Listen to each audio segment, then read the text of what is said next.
అంటే వాళ్ళు వచ్చి గబగబా పెద్ద పెద్ద కర్రలు పట్టుకొచ్చి కింద అప్పటికప్పుడు కొయ్యడానికి ఏం లేవు, అందుకని ఒక గోనె సంచి ఇద్దరు కలిసి ఇలా పడుతున్నారు, కర్ర పెట్టి కొడుతున్నారు పండుని. ఆ పండు తెగి పడితే కింద పడితే పగిలిపోతుంది కనుక గోనె సంచిలో పడితే తీసి భోజనంలో వడ్డిస్తారు.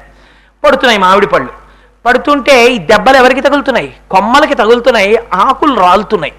వీళ్ళందరూ ఎవరు? వీళ్ళందరూ మహాజ్ఞాని అయినటువంటి రమణ మహర్షిని విడిచిపెట్టకుండా తిరుగుతున్న వాళ్ళు. పరుగు పరుగున రమణులు బయటికి వచ్చారు. బయటికి వచ్చి తల్లడిల్లిపోయి కళ్ళ నీళ్లు పెట్టుకుని పళ్ళిచ్చిన పాపానికి చెట్టుని కొడుతున్నారా? ఆ చెట్టు ఎంత బాధపడుతుందో ఆలోచించారా? దాని ఆకులు రాలిపోతున్నాయి. మిమ్మల్ని ఎడా పెడా కొడుతున్నప్పుడు మీ చెవులకు పెట్టుకున్న ఆభరణాలు, మీ మొక్కుకు పెట్టుకున్న ముక్కు పుడక, మీ చేతులకు వేసుకున్నటువంటి ఆభరణాలు ఇవన్నీ రాలిపోయేటట్టు కొడుతుంటే మీకు ఎంత బాధగా ఉంటుంది.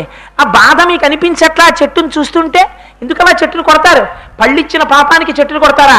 కొట్టకండి చెట్టును, అసలు ఆ పళ్ళు కొయ్యకండి అన్నారు. ఎందుకంత కోపం రమణులకి? ఎందుకంత కోపం వచ్చింది? జ్ఞాని అంతటా బ్రహ్మమును చూడగలడు, చెట్టులో కూడా బ్రహ్మమును చూడగలరు. మనము చేస్తాం అభిషేకం. నమ సోమాయ చ రుద్రాయ చ నమస్తామ్రాయ చ అరుణాయ చ నమ శంగాయ చ ప్రజపతయే చ నమ ఉగ్రాయ చ భీమాయ చ నమో అగ్రే వదాయ చ దూరే వదాయ చ నమో హంత్రే చ హనీయసై చ నమో వృక్షేభ్యో హరికేశేభ్యో నమస్తారాయ నమ శంభవే చ మయోభవే చ నమ శంకరాయ చ మయస్కరాయ చ నమ శివాయ చ శివతరాయ చ అంటాడు. కానీ నువ్వు చూడగలిగిన కన్నేది నీకు? నోరు వచ్చు కనుక రుద్రం పలికేస్తోంది. కానీ హరికేశాయోపవీతి నేపుష్టానాం పతయే నమో నమో కనపడేటటువంటి చెట్ల యొక్క కొమ్మలకున్న ఆకులలోని ఆకుపచ్చతనంలో బ్రహ్మమును దర్శించగలుగుతున్నావా? దర్శించలేకపోతున్నావు. ఈ కనపడేటటువంటి సమస్త జగత్తు యందు బ్రహ్మమును దర్శించగలిగిన నాడు నువ్వు ఎవరికి అపకారం చెయ్యగలవు? ఆ బ్రహ్మము నీకన్నా భిన్నమై లేదు. ఒక్కటై ఉన్నటువంటి వాడికి ఇంకా భయం ఎక్కడుంటుంది? అందుకే రమణులు అంటారు, చెరుకు కర్ర తీసుకెళ్లి కత్తితో నరికినా, మరలో పెట్టి తిప్పినా, పళ్ళ మధ్య పెట్టి కురికినా తీయటి రసం వస్తుంది తప్ప చెరుకు కర్రలోంచి రక్తము రాదు అంటారు. జ్ఞాని శరీరము ఖేదము పొందుతున్నా అంతటా బ్రహ్మమును చూసి బ్రహ్మమునందు అనుభవాన్ని పొందుతున్న వాడికి శరీరము పొందుతున్న ఖేదముతో తాదాత్మ్యం ఎక్కడిది? అద్వైతము నోటితో చెప్పేది కాదు.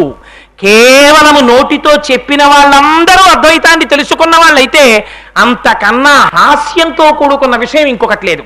అద్వైతము కేవలము అనుభూతి. రెండు కానిదిగా సర్వకాలముల యందు ఒకటైన బ్రహ్మమునందు తాను రమించగలిగినటువంటి స్థితి కలిగితే పానీయంబులు త్రాగుచున్, కుడుచుచున్, భాషించుచున్, హాసలీలా నిద్రాదులు చేయుచున్, తిరుగుచున్, లక్షించుచున్, సంతత శ్రీనారాయణ పాదపద్మ యుగళి చింతామృతాస్వాద సంధానుండై సురారిం సుటుడే మరచన్, అలా మరిచిపోయి అంతటా ఏం చేస్తున్నా ఎప్పుడు బ్రహ్మాన్ని దర్శనం చేస్తూ అబ్బా అబ్బా అబ్బా అబ్బా అని ఆనందపడిపోతూ తాను బ్రహ్మముగా నిలబడిపోగలిగినటువంటి స్థితి కలిగినటువంటి వ్యక్తికి అసలు నోరు విప్పి మాట మాట్లాడవలసినటువంటి అగత్యమే ఉండదు. ఎందుకంటే తాను రాశీభూతమైన ఆనందము కనుక. ఇది నువ్వు ఎన్ని గ్రంథములు చదివినా వచ్చేది కాదు. ఎక్కడి నుంచి వస్తుంది? ఇది కేవలం అమ్మవారి అనుగ్రహం చేత మాత్రమే వస్తుంది.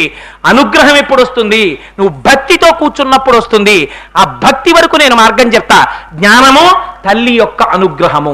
అందుకని వనే వాహర్ణ్యే వా సమకర నిపాతో హిమకర. ఇది ప్రమాణం.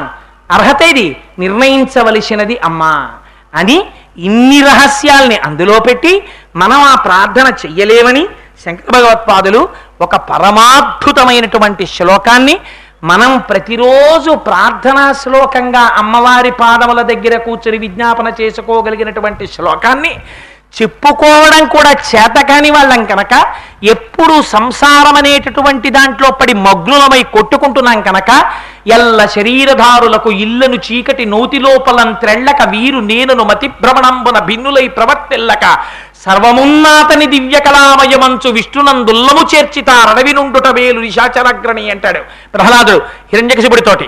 అందుకని అదిగో మనం సంసారం అనేటటువంటి చీకటి నూతిలో పడి కొట్టుకుంటున్న వాళ్ళం కనుక, అసలు అమ్మ అంత దయతో కూడుకున్న అమ్మ అన్న విషయం జన్మనిచ్చిన అమ్మనే చూడటం లేదు కదా. అంటే మీ వంటి వారిని కాదు మహాప్రభు, నా వంటి దురాత్ముడి గురించి చెప్పుకుంటున్నానంతే. మా అమ్మకి నేనన్నం పెడుతున్నానన్నవాడే కానీ అమ్మ చేతి అన్నం తినే అదృష్టం నాకు ఇంకా దొరికిందండి భగవంతుడి యొక్క కృప వల్ల అని మాట మాట్లాడగలిగినటువంటి అనుభూతిని పొందుతున్న వాళ్ళు ఎంతమంది ఉన్నారు? మా అమ్మగారు నాన్నగారు పెద్దవారు అయిపోయారండి, అమ్మగారిని నాన్నగారిని ఇద్దరు అన్నదమ్మలం 6 నెలలు ఇద్దరం ఉంచుకుంటూ ఉంటాం, 6 నెలలు మా తమ్ముడి దగ్గర అయిపోయింది, మా అమ్మ నాన్నగారు వస్తున్నారు. నా దురదృష్టం ఏంటంటే క్యాట్రాక్ట్ వచ్చాక ఆయన ఇక్కడికి వస్తున్నాడు, ఇక్కడైతే ఆపరేషన్ చేయించుకోవచ్చని ఎన్నని నేను పడతానండి అని వచ్చి వీడి ఇక్కడ కూర్చుని చెప్తాడు. ఇతరమైన విషయములన్నింటికీ వీడి దగ్గర డబ్బు ఉంటుంది. తెల్లవారి లేస్తే నీ యొక్క సంక్షేమాన్ని కోరుకోవడం తప్ప ఇంకోటి తెలియని అమ్మ, ఆ అమ్మకి పట్టెడన్నం నేను పెడుతున్నానంటాడు. సిగ్గుపడిపోతుందండి నిజంగా. అమ్మతనం అంటే, అందుకే మొన్న చెప్పాను నేను మీకు, అమ్మ అన్నం తినడాన్ని సౌందర్యలహరిలో శంకరాచార్యులు వారు చెప్పలా. నివృత్యై చండాంశ త్రిపురహర నిర్మాల్య విముఖై, శివుడు తినడం చెప్తారు. అమ్మ తాంబూలం వేసుకుంటుంది. అమ్మ తినడం అంటే పిల్లలు తినడం, అమ్మ తినడం. ఎవరైనా మీరు చూడండి, ఇది అందరికీ అనుభవైక వేద్యం. తల్లులందరికీ పిల్లలు అమ్మ జంతికలు వేస్తూ ఉంటుంది. పిల్లలందరినీ పిలిచి అందరికీ తలకో జంతిక పెడుతుంది, వేడి జంతికలు. వీళ్ళు కూర్చున్నవన్నీ నలిపేసి పరపర పరపర పరపర తినేస్తారు. మళ్ళీ రెండో వాయి వేసి మళ్ళీ ఒక్కొక్క జంతిక పెడుతుంది. పెట్టేసిన తర్వాత అమ్మ చాలా బాగున్నాయమ్మా, చాలా బాగున్నాయమ్మా అని తినేస్తాడు. తినేసిన తర్వాత ఇంత పిండి ముద్దు ఉంటుంది గిన్నెలో. ఉన్నాక అందులో ఎవడో ఒక యోగ్యుడైన సంస్కార బలం ఉన్న కొడుకు అంటాడు, అమ్మా మేము ఇన్ని జంతికలు తినేసాం, ఇంక ఇంతే పిండి ఉంది, అమ్మ నువ్వు తినలేదమ్మా అంటాడు. అంటే అమ్మ అంటుంది, నాన్న నా కడుపు నిండిపోయిందిరా అంటుంది. అదేంటమ్మా నువ్వు తినలేదు కదమ్మా, నీకు ఎలా నిండిపోయిందమ్మా అంటాడు కొడుకు. అంటే నాన్న మీ అందరూ తిని సంతోషిస్తే నేను తిన్నట్టు కదా, నా కడుపు నిండిపోయిందిరా అంటుంది. అమ్మ కడుపు నిండడం మీ ప్రేమ చేత నిండుతుంది. ఇది పరమభక్తి.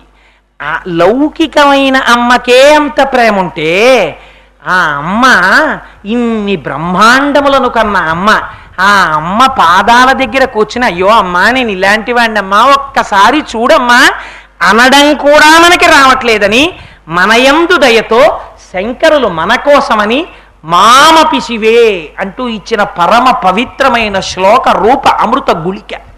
అందుకని కానీ ఇంకా ఇవాళ మళ్ళీ వేరొక శ్లోకాన్ని ప్రారంభించేస్తే పూర్తి చేసేటప్పటికి మీ అందరికీ ఇళ్ళకి వెళ్ళడం కొంచెం క్లేశం అయిపోతుంది. కాబట్టి నేను రేపటి రోజున మళ్ళీ వేరొక శ్లోకాన్ని విజ్ఞాపన చేస్తాను.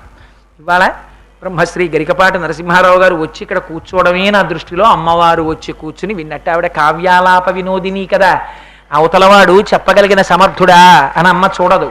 అమ్మ ఏం చేస్తుంది? స్తోతారం తముశంతి దేవి కవయో యో విస్ఫురణీతే గుణాన్ స్తోతవ్యస్య తతశ్చతే స్తుతిదురా మయ్యేవ విశ్రామ్యతి యస్మాత్ తస్మదమర్షణీయ ఫణితి స్వీకారతస్తే గుణాః క్షాంత్యౌదార్య దయాదయో భగవతి స్వంప్రస్తు వీరాన్ ప్రధాన్ అంటారు పరాశర భట్టర్లు శ్రీగుణరత్న కోశంలో. మనకేమొచ్చమ్మా నీ గురించి మాట్లాడడం, నాకేం చేత కాదు. అయినా నేను 4 మాటలు చెప్తుంటే అందులో ఒప్పులున్నా తప్పులున్నా అయ్యో నా బిడ్డడు నా గురించి చెప్తున్నాడని అంత వ్యాకరణం నేర్చుకున్న మహాపండితుడైనటువంటి వాడు వచ్చి 2 చెవులు పట్టుకుని తండ్రి గారి దగ్గర ప్రవర చెప్పుకుని పాదాలు పట్టి నమస్కారం చేసి కూర్చుని వ్యాకరణ శాస్త్రం నేర్చుకుంటున్న కొడుకుని చూసి మురిసిపోయిన తండ్రి కన్నా వచ్చిరాని మాటలతో మహాపండితుడైన తండ్రి దగ్గరికి వచ్చి నాన్న నాన్న ఇలా చూడు ఇలా చూడు అని ఏకవచనం ప్రయోగం చేసినటువంటి కొడుకుని చూసి మురిసిపోయినటువంటి తండ్రి తొడ మీద కూర్చోబెట్టుకున్నట్టు వచ్చిరాని మాటలతో చెప్పేటటువంటి నా మాటలను స్వీకరించడంలో నీ దయా నీ కారుణ్యం బయటికి వచ్చాయమ్మా, నా ప్రజ్ఞ ఉందంటారు పరాశర భట్టర్లు. అందుచేత అదిగో అటువంటి తల్లి కనుక ఇంత ధైర్యంతో కూర్చుని 4 మాటలు చెప్పగలుగుతున్నాం. ఆమె ఇవాళ కావ్యాలాప వినోదిని కనుక తన భక్తులైన వారు చెప్తున్నటువంటి మాటలు విని మురిసిపోయేటటువంటి తత్వమున్న అమ్మ కనుక అమ్మగా వచ్చి ఇక్కడ కూర్చుంటే మనం హడిలిపోతామేమోనని సాక్షాత్తుగా దానికి తగినటువంటి ఉపాధిలో మాత్రమే రావాలి కనుక ఇంత కాకినాడ పట్టణం ఉన్నా అలా కూర్చుని తల ఆడించడానికి బ్రహ్మశ్రీ గరికపాటి నరసింహారావు గారు అనబడేటటువంటి శరీరమే యోగ్యమైనదని ఆయన రూపంలో అమ్మవారి ఇవ్వాలొచ్చింది. అందుకని వారిని అమ్మవారిగానే నేను సంభావిస్తూ ఆయన పాదములకు సాంజలి బంధకంగా శిరస్సు తాటించి పునః నమస్కరిస్తూ మంగళాశాసనపరై మదాచార్య పురోగమై సర్వైశ్చ పూర్వైరాచార్యై సత్కృతాయాస్తు మంగళం. మంగళం కోసలేంద్రాయ మహనీయ గుణాత్మనే చక్రవర్తి తనూజాయ సర్వభౌమాయ మంగళం. ఉమాకాంతాయ కాంతాయ కామితార్థప్రదాయినే శ్రీగిరీశాయ దేవాయ మల్లినాథాయ మంగళం. కరచరణకృతం వా కర్మ వాక్కాయజం వా శ్రవణనైనజం వా మానసం వాపరాధం విహితం వా సర్వమేత్తక్షమస్వ శివ శివ కరుణాబ్ధే శ్రీ మహాదేవ శంభో. సర్వం శ్రీ ఉమామహేశ్వర పరబ్రహ్మార్పణమస్తు. స్వస్తి.